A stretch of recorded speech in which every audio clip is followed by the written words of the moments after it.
welcome on stage. What I would like to ask you to start with is a very brief introduction of yourself and a short statement on what megatrend you see as most prominent in terms of influencing your industry, and in particular also your company. And perhaps we start on that side. Stephen. Yes, I'm Stephen Daines. I've been with Accor for over 20 years, growing in various roles in operations. And I'm currently, since January 1st, in charge at COMEX level of Accor, the Executive Committee of Africa and the Middle East.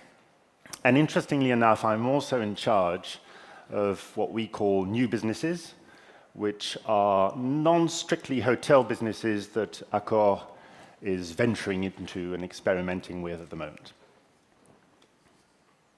Right. A statement, perhaps. You want to? Oh, yeah, sure. Sorry. Thanks for I would mix actually the demography and technological breakthrough, and I think that there is, with what you've shown on the growing population, but also perhaps, and even more importantly, on the growing middle class and upper classes. So people who have access, who have wealth enough to travel, and those people are now a kind of worldwide, global community, and technology will help them to find some kind of identity, and that's what I'll be interested to discuss later on. Okay. Robert. Good morning. My name is Bob Welanetz, and I am CEO of Majid Futtaim Properties. And I'm happy to be here this morning. I want to apologize for putting my back to this group of the audience back here, but hopefully the screens help out. In my role as overseeing all that Majid Futtaim does in properties, hotel is a very important sector of ours. It sits within our focus, which is a little bit different than everybody else on the stage. We are working on being more and more an integrated lifestyle developer with hotel, retail, and in some cases residential combined into mixed-use environments. And we think that is a compelling strategy, especially for this region, as we are very focused on expanding in the MENA region. I would say, rather than point to one of the key attributes in the global trends, I think it's important to recognize in any business to consumer or end user business, it never stands still. And the fact that there are always requirements of recalibrating and adjusting based on all these factors is intrinsically part of our responsibility on behalf of the consumers that we serve. So I'll be glad to dive in more deeply into any of these, which we can as a group, and but that would be my point of view. Thank you. Alex. Martin. Alex Kyriakidis, unusual background in that I spent 38 years of my life in the profession before joining Marriott, 28 with Arthur Andersen and 10 with Deloitte, running the global hospitality practice for those firms. And then I joined Marriott 5 years ago. I run the Middle East and Africa region, and I think you've encapsulated the key trends very well. I would say, though, if I were to pick a couple and kind of put them at the top, unquestionably there would be technology and its impact not just on the guest and consumer, but also on the way we operate. And the second one would probably be demographics, the changing demographics, and what does that mean to technology and everything else that we do. So these would be my two candidates. All right, thanks. Olivier. Good morning, I'm Olivier Harnisch. If you wonder about the combination of names, I'm German and French. And then usually the question comes, what are you more? The answer is, I don't know. I'm both. And I'm very new to the region. I came to Dubai on the 1st of March, and I'm heading up the hospitality division of Emaar. I think this is the right place to talk about change and technology, because I'm still enjoying the pace around here. Having spent the last 14 years of my life in Europe, this is definitely a different world in terms of momentum and pace. There's a lot of changes that affect our industry. But I believe very much in technology, like you just mentioned, Alex. But a specific part of technology. As much as I'm impressed by AHIC, I don't think that AHIC will welcome guests in any of our hotels in the near future. I'm really looking at Internet of Things and near-field communication. Things that can really change the nature of a guest's stay. Because if you think about it, a guest stay is still full of friction, right? All of us travel a lot. And just think about how many tasks are repetitive, how many things you have to do time and time again, even when you stay in a room within a system, within a hotel chain. You have to reprogram your safe, you have to reset your shower, you have to, when you go to the gym, you have to reset the gym equipment, you have to put on your program. All this is data that is available and that could be automated with the two functions that I mentioned. So I think there's a lot coming. We are far behind what technology offers. So being small with Emaar Hospitality, having 10 hotels, we have an ability to make changes fast. So this will definitely be an advantage for us also. I think it will also affect the way we build hotels. Because again, if you think about how we build hotels, a lot of things are built for the convenience of the hotelier rather than for the guest. Does a guest need a front desk? I don't think so. The hotelier needs a front desk. And technology allows us to plan, develop, and design hotels differently. Thank you. Stefan. Yeah, Stefan Leser. I'm the Chief Executive of the Jumeirah Group. So first and foremost, welcome to our place. I hope you enjoy it. And yeah, I've spent almost, I figured it out this morning, 30 years in the travel industry right now. I started in '87 in a travel agency. Technology then was a telex machine with a dial-up. And obviously, so technology has come a long way. I also had a short stint of 8 years in true technology companies. So technology would be the obvious megatrend that I would name. When I was sitting down there and listening to you, I was like wondering whether I should get depressed or not about all the trends and the impact that they might have on our industry. And then for me, it's important that I take a step back and say, listen, how do I make sure we embrace the things and we basically use the momentum as a company that basically change the way we do business? And how do I separate the noise that is obviously out there and by the speed of news that basically hits us, and make sure that we as an organization stay course and stay true to what we want to deliver? Because if I add to the frenziness, then obviously the 14,000, 15,000 people that work for Jumeirah, then they get nervous. So it's very important that we select in terms of, what's the noise. I think my role as a CEO is I need to make the calls about where the true impact lies. I need to be right on the impact. I don't need to be right on the timing. Because if there is one conclusion out of the last 10 years in technology, that a lot of times you have underestimated the impact and you have overestimated the time of arrival. And I think that's one of the conclusions, that we need to be right. And how do I make sure I don't limit the organization as such to what I think, but bring in the talent that is actually very close to those technological emerging trends. Thank you very much. So I hear two. One is the technological breakthroughs, and second one is demographics. And they're obviously linked. These two are actually linked, because the generations that we see coming up are very technological friendly. And let me start with the host, Stefan. And I know you have a background in both, in the technology industry, as well as in the hospitality industry.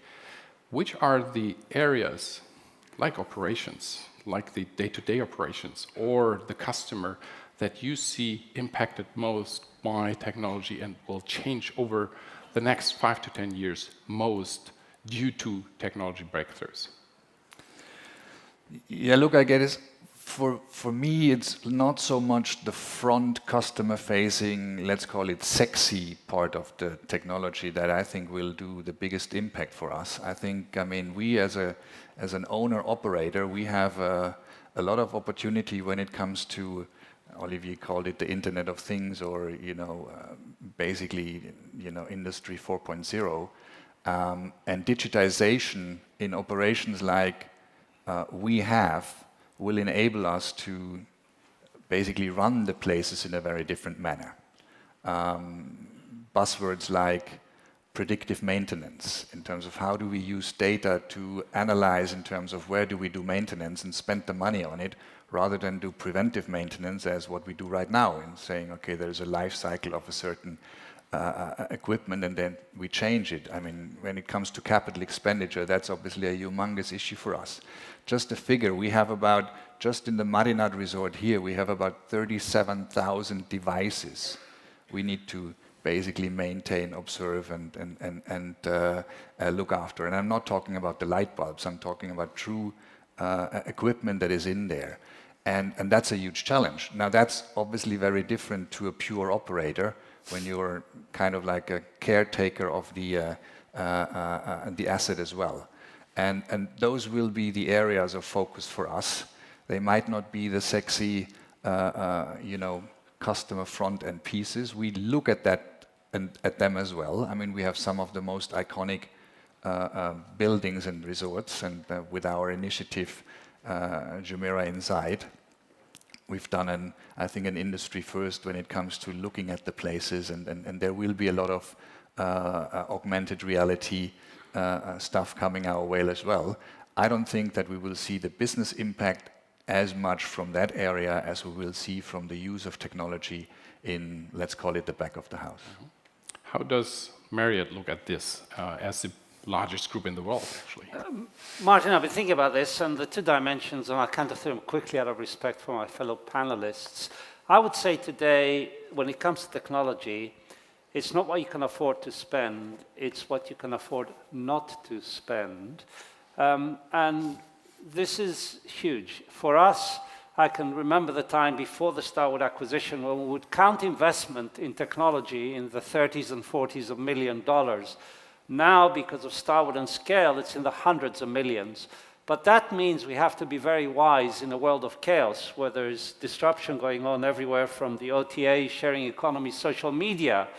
And that, in turn, means we really have to focus on maximum value.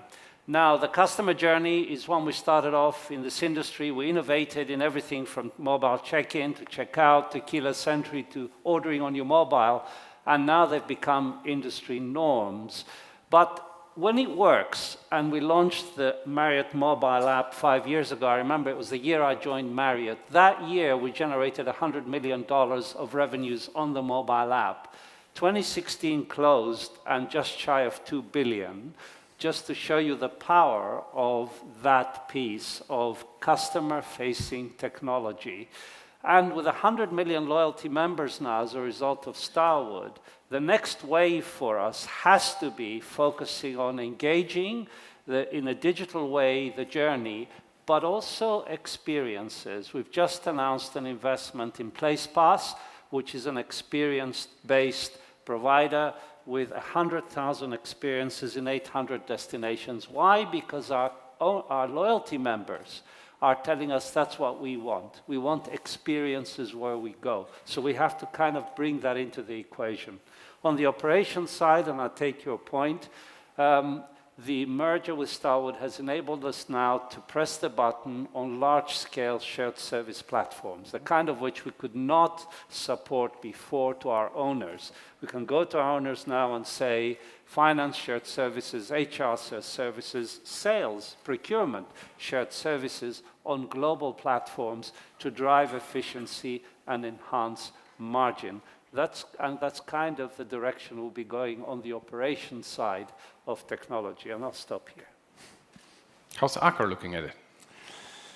Yeah, well, I mean, obviously, you know, I agree with my colleagues that both customer-facing and back-office-wise, we've been lagging behind in terms of how we use technology to improve both services and efficiency. But I think that there is a disruption going on that is even much wider, much deeper, and that's the way customer looks at hospitality as a whole, looks at travel as a whole, and how he looks at travel within hospitality. And I'm hinting at what you've alluded to is the way he will prepare his journey, the way he will dream his journey, and then the way he will choose the type of accommodation and his booking channel to make the booking. And we know at the moment that our margins are under pressure because distribution and search costs have soared. And I was, referring to this point on identity. I mean, we have this mass of global customers. We have loads of Indians and Chinese people and Africans that are now more affluent, gaining access to middle class and upper class travel. So there's this mass of people, and they have identity issues, all these people, because they want to be recognized as an individual, and they're facing this massive supply. They themselves, they know there are massive demand.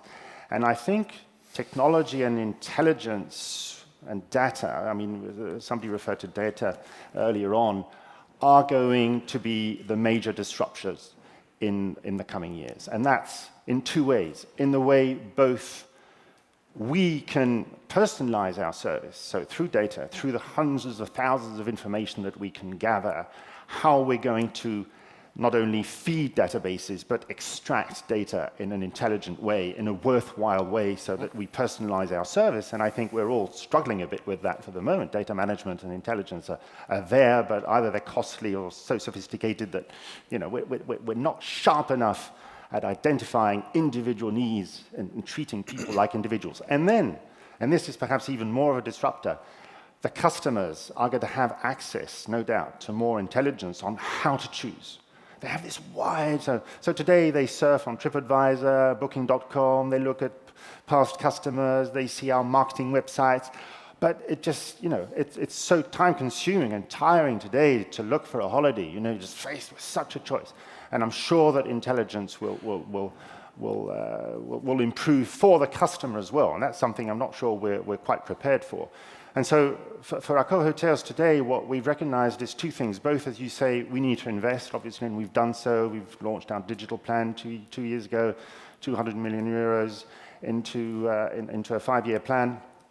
And there is another thing that we're doing. We're recognizing that on the verges of our industry, there are creative entrepreneurs that are launching startups, and I'm now, in touch with them because I run those new businesses, and I recognize that sometimes with much lower means, but more creativity, this kind of youthful energy and acquaintance with technology, we can use these entrepreneurs. And so we're taking stakes or absorbing some companies, not actually absorbing them, buying them so that we can leave them their autonomy, they can feed us, because very often we find that a tiny company with brilliant entrepreneurs, young entrepreneurs, will be more efficient than a whole technology department in a huge company. That's an unfortunate finding. So that's the two things we're doing at Accor at the moment. Mm-hmm. Thank you very much. Let's turn a little bit the perspective from the operator-owner to the property developer perspective. Hotels are always like part of the developments within Majid Al Futtaim, like the mixed-use developments, are combined with malls, office, sometimes residential surrounding it. So what's your perspective on the integration of like technology in the entire development, and particularly in the hospitality component of it? Yeah, very good question, and I'm very comforted by some of the operators that do business on our behalf, thinking about all the right things. So thank you very much for all that you've been doing.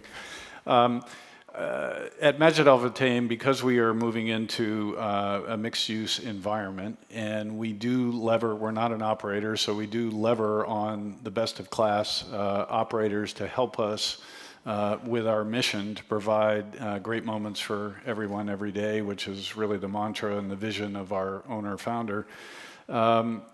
We are using the idea of how we create a seamless ecosystem, and think about three things, really, three dimensions: the customer journey, the customer experience, and operational efficiencies. And as these two companies know, and anybody that does business with us, we are an active owner investor.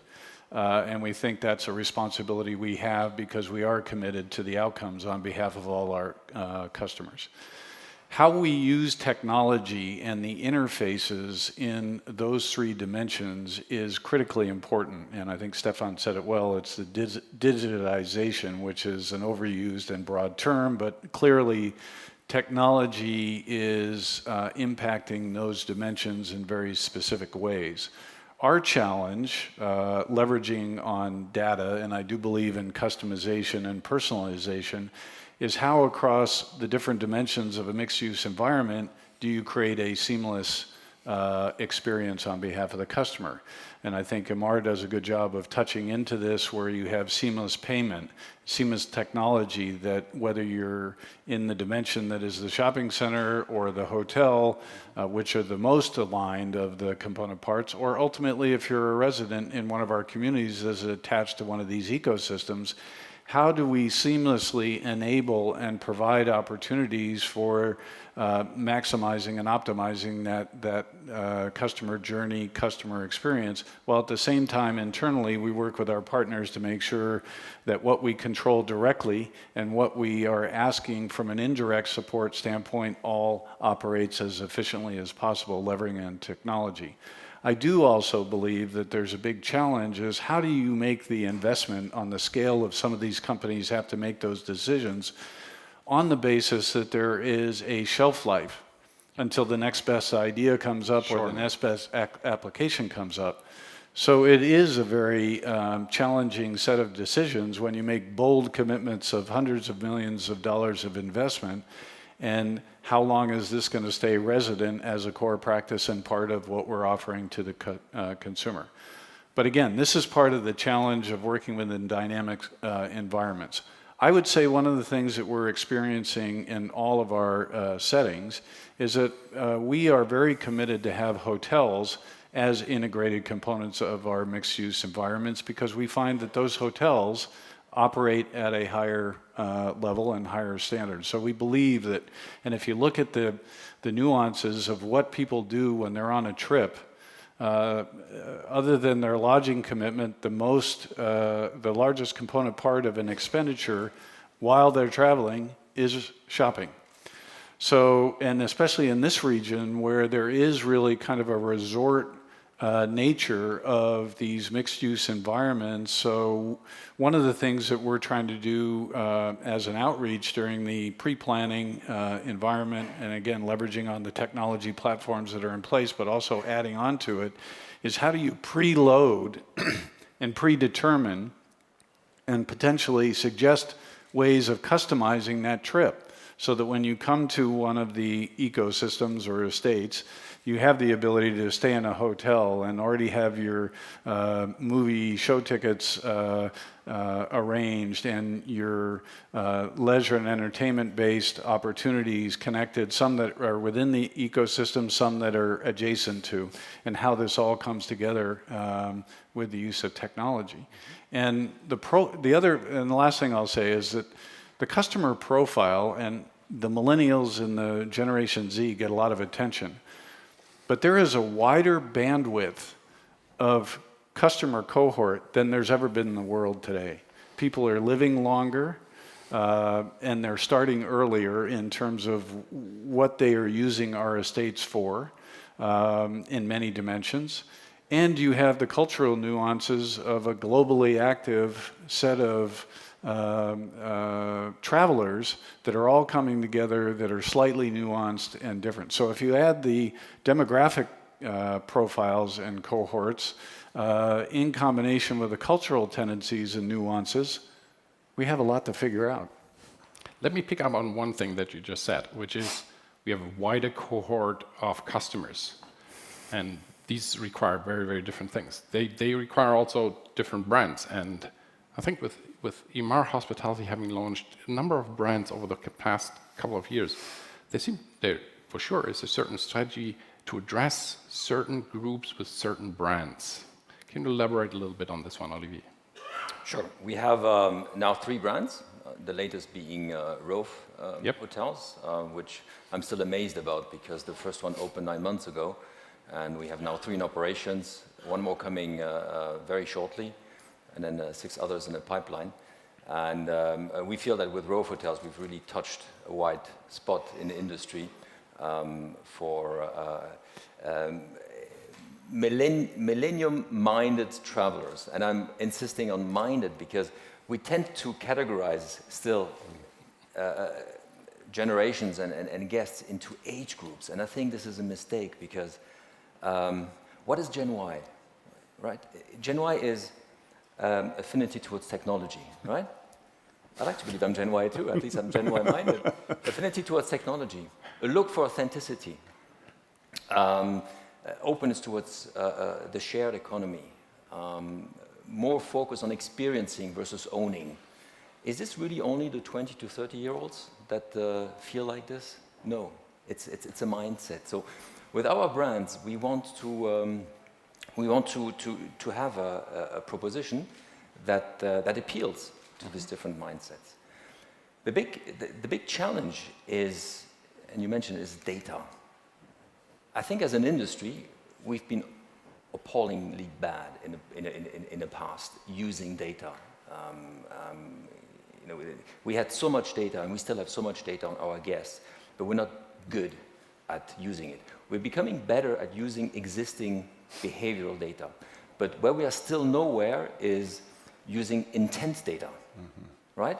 Understanding a guest before he books into our hotels, based on her past behavior online, with other travel providers, etc., and basically forming our proposition according to that. I think there's still a lot to be done on this, and we will need to have partners to help us with this, because it's a very specialized field.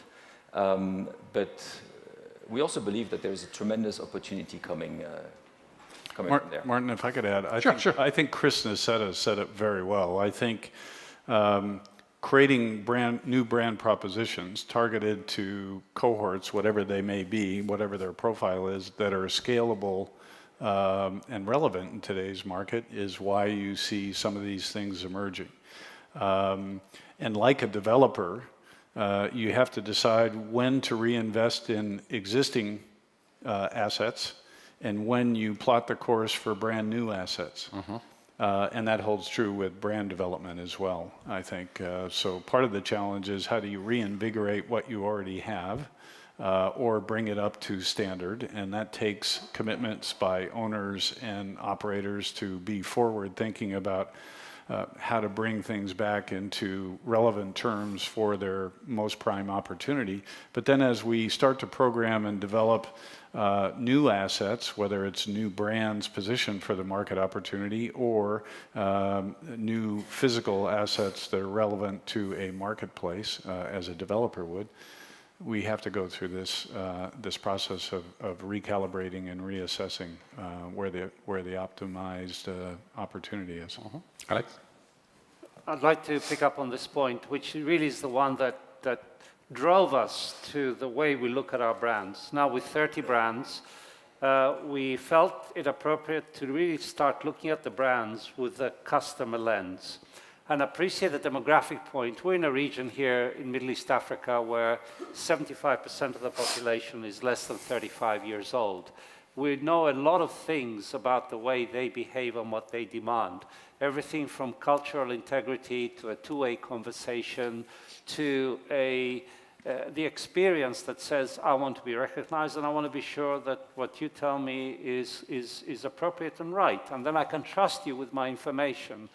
And taking all of that led us to say, okay, let's look at our portfolio of brands across two distinctive pools, the classic and the contemporary, and also the price points of select, premium, and luxury. And I think this is kind of offering the consumer today, whether they want a lifestyle experience, more in the distinctive category, or a classic experience. But I think the key is really listening. We track 7,000 of our most loyal members who volunteered for the program 24/7 in terms of their preferences, their travel, their experiences.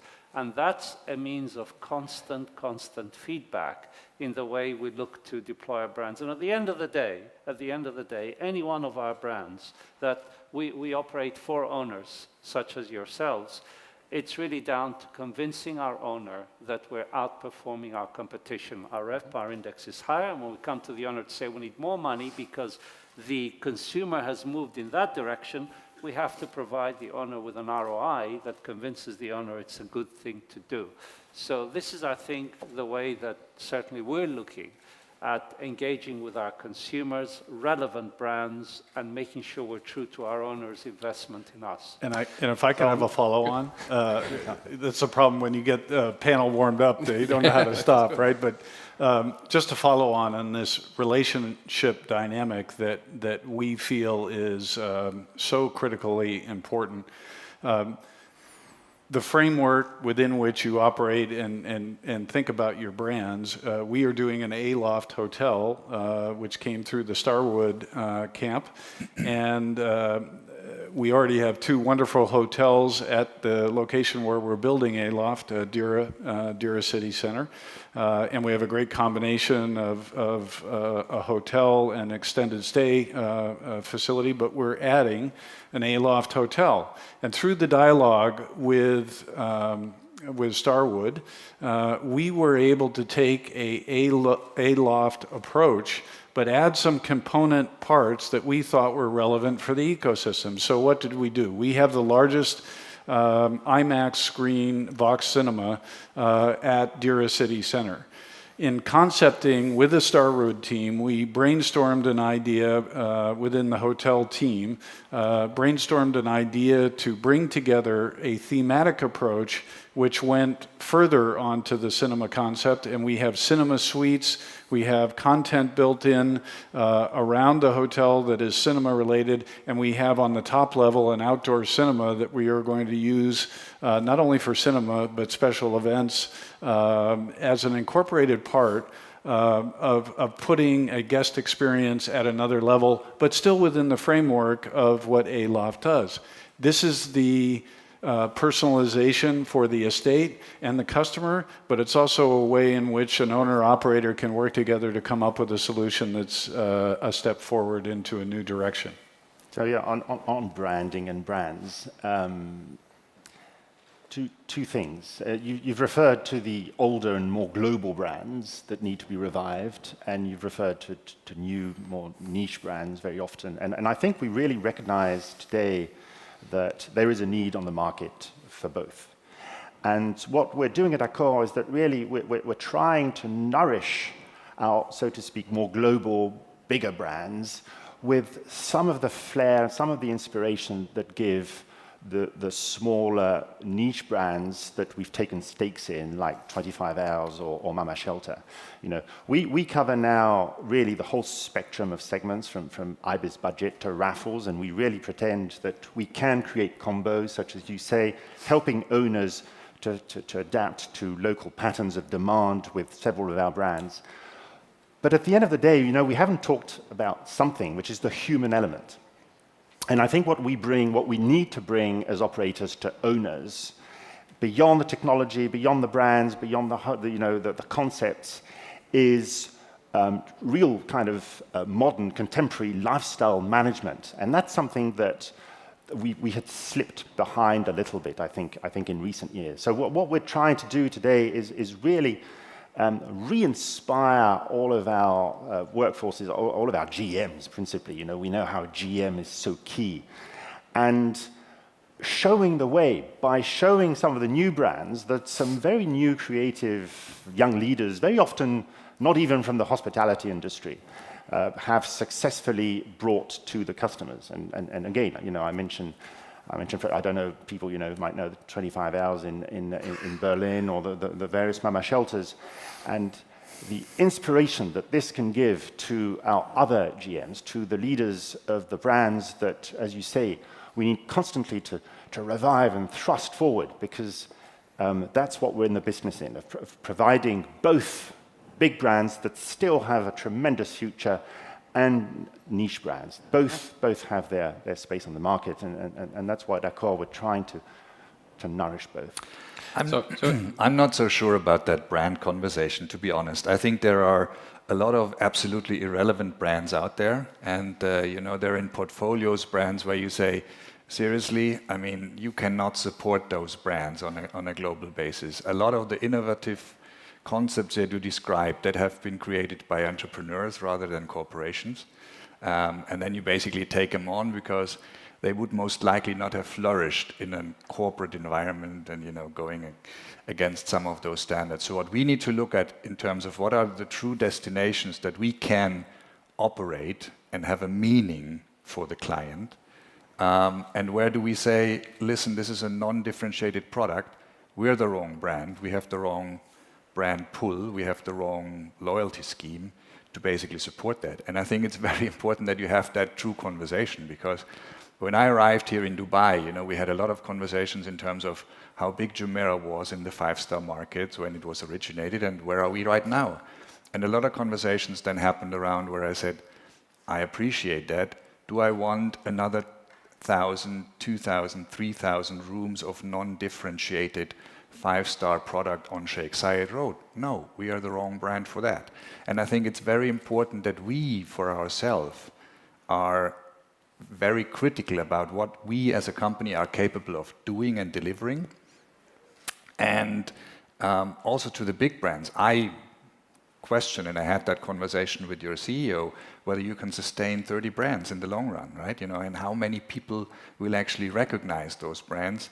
And we all know in our industry somehow those brands are also triggered, when it comes to basically competition and exclusiveness and those type of things. But if you look at other big companies, how many brands they actually sustain, it's not 30, it's not 5, they rather go down to basically consolidate. And this is something that, we have to have critical conversations about, right? Because otherwise we lose a little bit also credibility as a trade when it comes to interactions with owners. It's interesting because I just maybe make this point, entrepreneurship and innovation. 95 years ago, an innovator, entrepreneur, stood up and opened the first hotel in Arlington. That was Mr. Marriott's father. And that is the genesis of what is today 1.2 million global hospitality group. The other point I would say, at the end of the day, the judge of the brand, any brand's efficacy, is really the guest, the owner, and the marketplace. And I go back to saying each of the brands has a persona, each of the brands has a competitive set in its market, and it's measured. Today we can measure it, exactly how it is performing. And finally, for us at least, as a public company, there is also another very important way that we're measured, the public markets. And if you look at the history of Marriott and its share price, particularly of late, I think the answer maybe lies there to your question. Yeah, I think not all brands will obviously grow to the scale of Marriott, and I take your point. I mean, it is a question for the industry. It's a question, obviously, that we have. How many brands can we sustain? But coming back to the first point I made, and coming back to the point you made about data, I think that data management will also help the customer. Today we know that social media, for example, do help the customer in selecting his brand. And some of the brands we've recently purchased or taken stakes in, they never spent much marketing money, but they were just so astute with social media, so much more than big companies, that they did achieve recognition and awareness. So I do think that technology will help those brands, even niche brands who will never grow to the size of Marriott, to achieve some kind of awareness, if they focus very, very clearly on a pattern of demand, to come back to your point. If they're very clear about what are their key selling points, what they're selling, there are means today out there through social media and data to make it known. All right, we're coming to a closure, and I think we can continue discussing these trends, branding, personalization for another number of hours. What I would like to ask you is just one sentence in terms of personalization versus brand portfolio and the friction that this creates, and the question, can we afford the hyper-personalization in the hospitality industry? Just one sentence, please. Let's start with Steve. I mean, we're all about personalization. We are not a brand that will ever live on scale. This is a discussion on change, not branding. Maybe we need another panel on branding, but I agree that a brand is a sharp profile, is a clear promise, and it's also the ability to say, this is not the right brand for this market or for this guest segment. Technology, in my view, helps shape the guest experience. However, it does not replace the human part. We categorize it into three, really the back of the house, which was mentioned, which gives enormous productivity boosts, then the guest journey, facilitating it, and really the main point in there is to replace or to automate repetitive, redundant tasks and have our team members focus on what they do best, and it is creating an emotional link to our customers, solving issues, being there, having the human touch towards the customer. And the third part is commercialization. Because we didn't touch on this, there's enormous potential with virtual reality, really projecting the beauty of our hotel rooms at a trade show somewhere around the world. But it's always about smart technology, right? Associating it with data and making sure that we send the right messages to our customers. Thank you. Alex. Irrespective of market segment, if we do not meet the brand promise to the guest, we fail. And personalization ramps up dramatically, clearly, the higher up you go in the segmentation scale. But at all points, we've got to deliver the brand promise. Yes, yes, and yes. Within the framework of a brand, customization and personalization is required. Stephen. Yes, I mean, as was just said by all my colleagues, I think that there can be no friction because we need to deliver that personalization. It is expected by the guest tomorrow. The guest does not want to feel part of even of a wide brand promise. He does want to feel as an individual, as a person. And technology must help human beings to deliver that, because it is not technology that will deliver personalization. And it's not just the framework and the concepts of brands, it's the human beings, well-trained to deliver within their brand.